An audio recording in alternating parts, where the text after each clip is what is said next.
l'honorable Elhadji Dembo Sylla, premier vice-président de l'Union démocratique de Guinée. Alors, dans un communiqué lu hier à la télévision, le procureur spécial de la CRIEF a fait ouvrir une information judiciaire en incriminant beaucoup de cadres, dont le président de l'IDG. Nous voulons avoir quelques explications par rapport à ça et parlez-nous-en. Bon, en ce qui concerne le président de l'UDG, honorable Elhadji Dembo Sylla, il s'agit du dossier Air Guinée, comme vous le savez bien. Et le dossier Air Guinée, c'est vraiment un dossier issu d'un contrat commercial qui a été signé entre lui et l'État guinéen. Et la négociation et la signature de ce contrat a été sous le couvert du gouvernement d'alors, en la personne du ministre de l'économie et des finances et de celui du transport, parce qu'il s'agit bien d'un instrument de transport.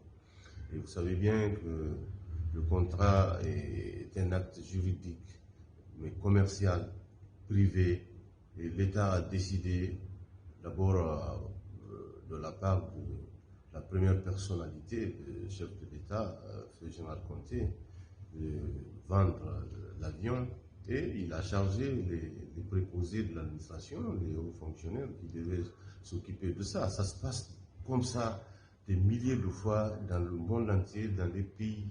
Chaque jour, les pays cèdent parfois des propriétés à des privés, à des personnes morales, c'est-à-dire des entreprises, vice-versa.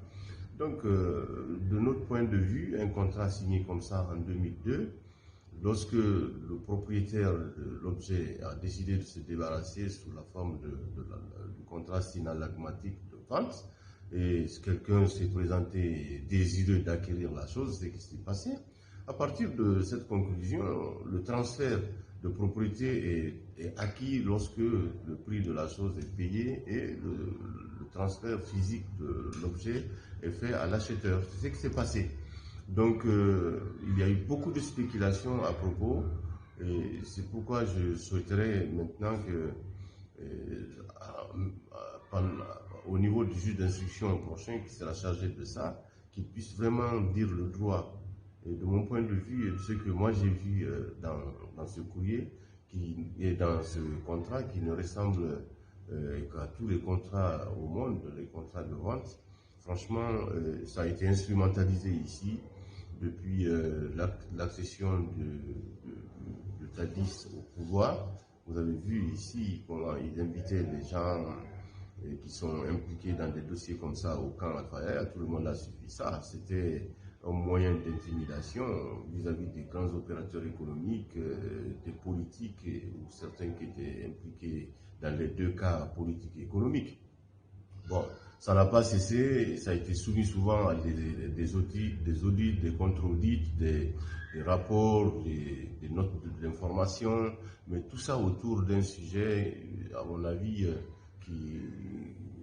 qui ne mérite, après 20 années, que d'être classé, parce que sur le plan commercial, un contrat de vente 3 ans, 6 mois même, lorsque c'est conclu, il n'y a pas de protestation entre le vendeur et l'acheteur, c'est terminé, ça on met dans les archives. Malheureusement, ça a été instrumentalisé au temps du professeur Alpha Condé, tout le long de son pouvoir de 11 années.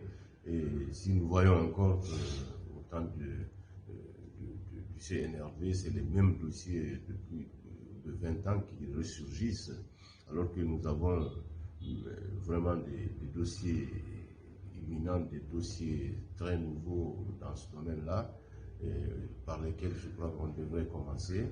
Nous pensons que, en ce qui concerne Air Guinée et Elhadji Dembo Sylla, en tant qu'acheteur, si le droit est dit, il n'y a rien qui soit de nature à l'inquiéter.